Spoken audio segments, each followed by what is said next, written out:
नमस्कार। आज हम भारतीय रक्षा क्षेत्र में जो कुछ नया हो रहा है उस पर बात करेंगे। जी। हमारे पास कुछ रिपोर्ट्स हैं जो air defence, fighter jet upgrades, drone, नौसेना, साइबर सिक्योरिटी, इन सब पर रोशनी डालती हैं। हाँ, काफी कुछ चल रहा है। तो चलिए देखते हैं कि इन स्रोतों से क्या खास बातें निकलती हैं। मतलब भारत अपनी रक्षा तैयारी कैसे मजबूत कर रहा है। बिल्कुल, मकसद यही है कि समझा जाए कि भारत की डिफेंस स्ट्रेटेजी किस दिशा में जा रही है। ठीक है, तो शुरुआत करते हैं वायु रक्षा से। S-400 की कथित सफलता की खबरें थीं ऑपरेशन सिंदूर में। हाँ, कि उसने पाक-F के AWACs को ट्रैक किया या शायद निष्क्रिय भी किया। हाँ, तो उसके बाद अब सुनने में आ रहा है कि भारत रूस से S-500 सिस्टम पर भी बात कर रहा है, खास तौर पर स्टेल्थ खतरों के लिए। जी बिल्कुल, और S-500 वो खास तौर पर डिजाइन ही किया गया है कम दिखने वाले, मतलब लो ऑब्जर्वेबल टारगेट्स के लिए, स्टेल्थ विमान। अच्छा। इसमें मल्टी बैंड रडार सिस्टम होते हैं। और ये बात जैसे आपने कहा, पाकिस्तान के कथित J-35A स्टेल्थ फाइटर खरीदने की जो अटकलें हैं, हाँ, चीन से, उसके संदर्भ में ये काफी अहम हो जाता है। तो असल में भारत सिर्फ अभी के लिए नहीं बल्कि फ्यूचर के स्टेल्थ खतरों के लिए भी तैयारी कर रहा है। S-500, S-400 और अपना स्वदेशी प्रोजेक्ट कुशा भी है। हाँ, इन सबको मिलाकर एक मल्टी लेयर, मतलब कई परतों वाला सुरक्षा घेरा बनाने की कोशिश है। और इसी से जुड़ा है ड्रोन का खतरा, खासकर झुंड में हमले, स्वॉर्म अटैक्स। ऑपरेशन सिंदूर के बाद इस पर भी फोकस बढ़ा है। निश्चित रूप से ड्रोन एक बड़ा चैलेंज बन गया है। तो सेना प्राइवेट सेक्टर के साथ मिलकर काफी सस्ते, मतलब शायद $500 से भी कम के एंटी ड्रोन बना रही है। अच्छा। हाँ, $500 से कम। हाँ, इतने सस्ते। इनका काम होगा दुश्मन के महंगे ड्रोन या वो जो लॉइटरिंग म्यूनिशन होते हैं ना। हाँ, जो मंडराते रहते हैं। बिल्कुल, जो टारगेट के ऊपर मंडराते हैं और फिर हमला करते हैं, उनको ये सस्ते ड्रोन जाकर बेकार कर देंगे। मतलब एक झुंड दूसरे झुंड को रोकेगा। ये तो काफी इंटरेस्टिंग है। हाँ, और काउंटर ड्रोन सॉल्यूशंस की टेस्टिंग तेज हो गई है, खासकर ऐसे परिदृश्यों के बाद। ओके। अच्छा, अब एयर पावर की बात करें।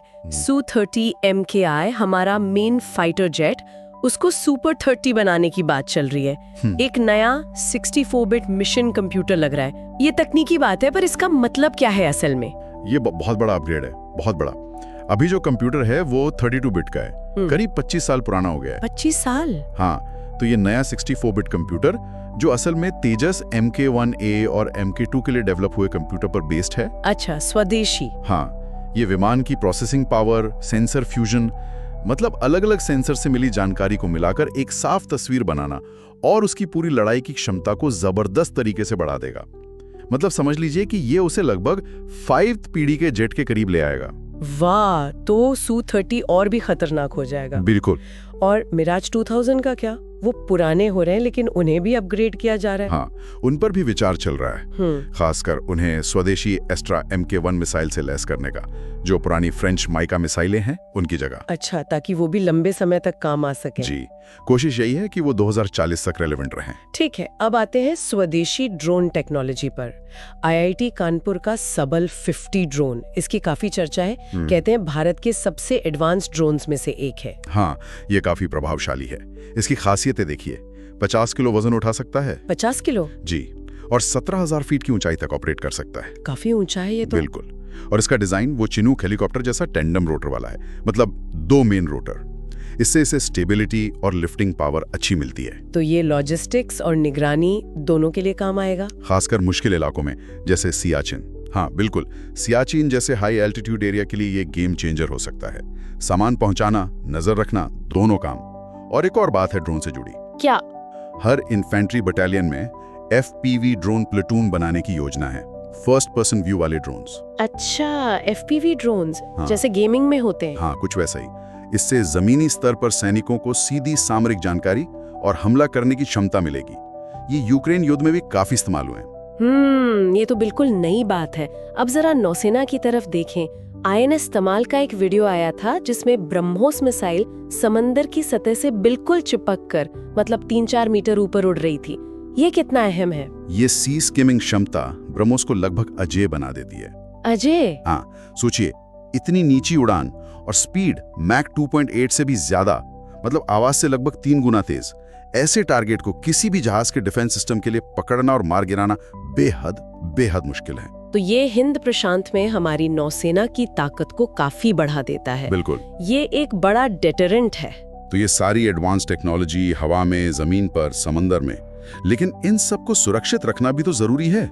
साइबर सिक्योरिटी का रोल यहाँ आता है। बिल्कुल सही। इंडिया स्पेस कांग्रेस मीट 2025 में इसी पर बहुत जोर था। देखिए, ये सारी हाईटेक चीजें, चाहे फाइटर जेट हो, ड्रोन हो, मिसाइल हो या अंतरिक्ष में हमारे सैटेलाइट्स, ये सब नेटवर्क पर निर्भर करती हैं। अगर नेटवर्क ही सुरक्षित नहीं है तो ये सब बेकार हो सकता है। इसलिए इन नेटवर्क्स की सुरक्षा, साइबर सिक्योरिटी अब सबसे ज्यादा जरूरी हो गई है। हाँ, क्योंकि हमले अब सिर्फ मिसाइलों से नहीं होते। सही कहा। साइबर स्पेस अब युद्ध का एक नया मैदान है और हमें इसके लिए पूरी तरह तैयार रहना होगा। तो इन सारी बातों को अगर हम एक साथ देखें तो क्या तस्वीर बन रही है? ऐसा लग रहा है कि भारत कई लेवल पे काम कर रहा है। बाहर से एडवांस सिस्टम्स लेना, अपने मौजूदा हथियारों को स्वदेशी तकनीक से अपग्रेड करना और ड्रोन और साइबर जैसे फ्यूचर वॉरफेयर पर भी फोकस करना। हाँ बिल्कुल, एक मल्टी प्रोंग्ड अप्रोच है। लेकिन यहीं से एक बड़ा सवाल भी खड़ा होता है। क्या? कि ये सब अलग अलग और इतने एडवांस सिस्टम्स, S-500, सुपर 30, तरह तरह के ड्रोन्स, साइबर डिफेंस, इन सबको एक साथ एक असरदार कमांड और कंट्रोल सिस्टम में कैसे पिरोया जाएगा? मतलब इनका इंटीग्रेशन कैसे होगा? हाँ, ये तो बहुत जटिल होगा। बिल्कुल। इन सारे अलग अलग धागों को मिलाकर एक मजबूत रणनीतिक जाल बुनना, यही असली चुनौती है। और इसी पर निर्भर करेगा कि भविष्य में हम कितने तैयार हैं। ये इंटीग्रेशन ही सबसे अहम पहेली है जिसे सुलझाना होगा।